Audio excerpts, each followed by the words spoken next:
اللہ تعالیٰ چاہیں تو ایک چرواہے سے دفاعی سپر پاور کو شکست دے سکتے ہیں، اور انہوں نے ایسا کر کے دکھا بھی دیا ہے۔ عراق میں ایک چرواہا تھا، اس نے اپنی حکمت عملی سے ایران پر اسرائیل کا بہت بڑا حملہ ناکام بنا دیا اور اکیلے ہی اسرائیل کو شکست دے دی۔ میرا نام اظہر علی خان ہے اور آپ دیکھ رہے ہیں آج کی بات۔ عراق میں ایک مغربی علاقہ ہے، وہاں پر صحرا ہے، وہاں پر گزر رہا تھا ایک چرواہا۔ وہ اپنے روٹین کے ایک طرح سے گشت پہ تھا، اپنے ریوڑ کو لے کے نکلا تھا گھمانے پھرانے، کھلانے کے لیے، ٹہلانے کے لیے۔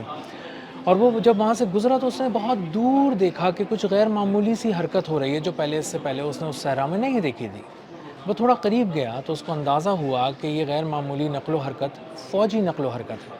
اور فوجی جو ہیں وہ اس وقت صحرا میں کچھ کام کر رہے ہیں، مختلف قسم کی ڈرلز کر رہے ہیں، مشقیں کر رہے ہیں۔ کبھی ہیلی کاپٹر وہاں سے اڑتا ہے، کبھی وہاں فائرنگ کی بھی آواز آ جاتی ہے کچھ دیر۔ وہ آرام سے ایک جگہ دبکا بیٹھا رہا اور یہ سب کچھ، ان سب جو حالات تھے ان کا مشاہدہ کرتا رہا اور دیکھتا رہا، اور اس کو بعد میں اندازہ ہوا کہ یہ میرے ملک کی فوج نہیں ہے، یہ عراق کے ملک کی فوج نہیں ہے، یہ تو کوئی غیر ہے جو میری سرزمین پر آ گیا ہے۔ یہ احساس جیسے ہی اس کے دل میں آیا، اس نے فوری طور پر وہاں سے چلا گیا اور اس کے بعد عراق کی فوج کے پاس دوڑتا ہوا گیا،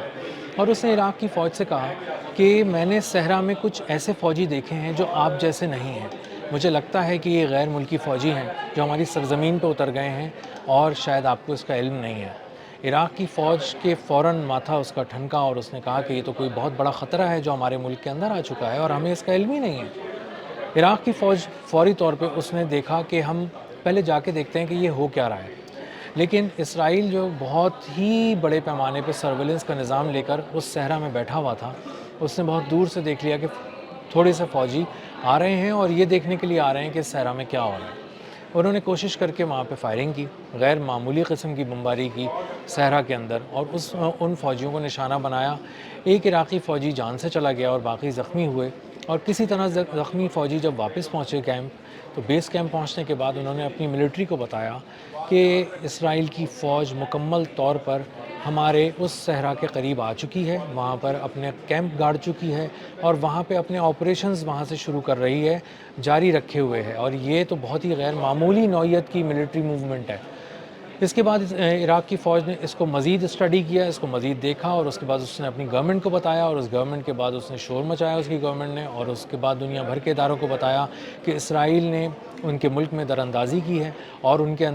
کے ملک میں آ گیا ہے، بغیر اجازت آ گیا ہے، اور وہاں سے ایک ایسا بیس بنایا ہے اس نے ملٹری، جس کے بعد وہ چاہتا ہے کہ وہ ایران پر حملہ کرے، اور وہاں سے وہ ایران پہ حملے کر بھی رہا ہے۔ اور اس کا ایک ثبوت یہ بھی سامنے آیا کہ جب امریکہ کا ایک F-15 طیارہ اصفہان کے قریب نشانہ بنا اور اصفہان کے قریب گرا،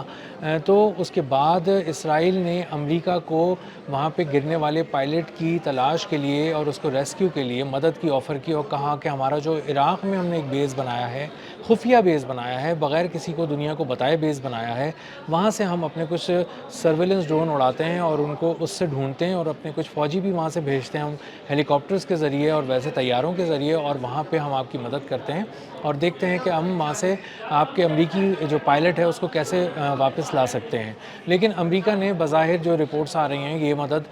کی پیشکش ٹھکرا دی، لیکن ہو سکتا ہے کہ کہیں پہ اسرائیل نے یہ مدد کی بھی ہو، کیونکہ وہاں پہ اصفہان کے قریب بہت سے ایسی مہمات ہوئی ہیں جس میں رپورٹ کیا گیا ہے کہ اسرائیلی فوجی بھی امریکی فوجیوں کے ساتھ تھے۔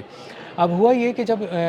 اس طرح کا حملہ کیا گیا اور یہ ساری چیزیں بتائی گئیں، تو وہاں پر ملٹری بیس ایک پورا اسٹیبلش کیا گیا، اسرائیل نے عراق کے اندر آیا، اور اس کی اہمیت بہت تھی۔ یہاں پہ اندازہ تھا کہ ایک چرواہا دیکھ لے گا، اس کا تو کسی کے وہم و گمان میں نہیں تھا، کیونکہ یہاں دور دور تک کوئی آبادی نہیں تھی اور یہ بہت بڑی جگہ تھی، اور یہاں پہ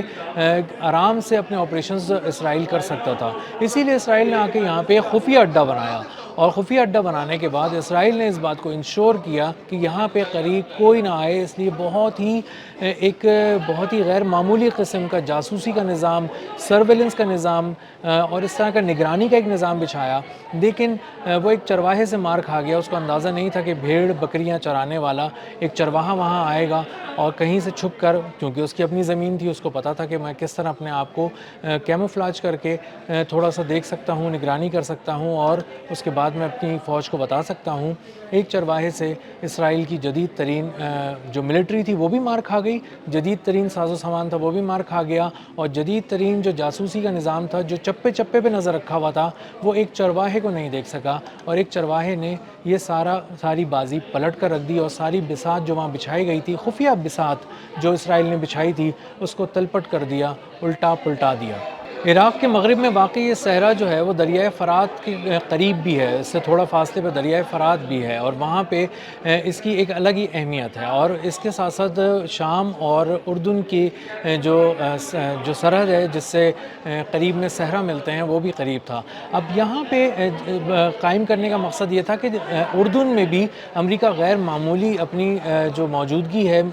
فوجی موجودگی ہے، اس کو بڑھا رہا ہے۔ اسی طرح اپنے تھاڈ اور پیٹریوٹ کے سسٹم جو اس کے ڈیفنس لیئر ہے، ملٹی لیئر ڈیفنس سسٹمز ہیں، وہ بھی وہاں لے جا کے وہاں لگا رہا ہے، اور کوشش کر رہا ہے کہ وہاں پہ امریکہ اور اسرائیل مل کر جارڈن سے ایران پر حملہ کریں۔ ایک طرف اسرائیل سے حملہ ہو، دوسری طرف جارڈن سے ہو، لیکن یہ تیسری بھی ایک لوکیشن تھی جو عراق کی لوکیشن تھی، جس طرف ایران کے کو کانوں کان خبر نہیں ہوئی، خود عراق کو خبر نہیں ہوئی، اور اگر یہاں سے ایک اور حملے ہو جاتے اور ایک حملہ ہو جاتا بڑا، یا کئی ایک حملے ہو جاتے، تو ایران کو آپ یوں سمجھ لیں کہ آپ بے خبری میں آ کے دبوچ لیتے، اور ایران کو اندازہ نہیں تھا کہ اس پہ پیدر پہ جو وار ہو رہے ہیں وہ تو اسی کے بالکل پڑوس سے ہو رہے ہیں، اور وہاں سے جو طیارے اڑتے ہیں، وہاں سے جو فوجی پلاننگ کی جاتی ہے وہ یہاں آ کر امپلیمنٹ کی جاتی ہے، یہاں پر آ کر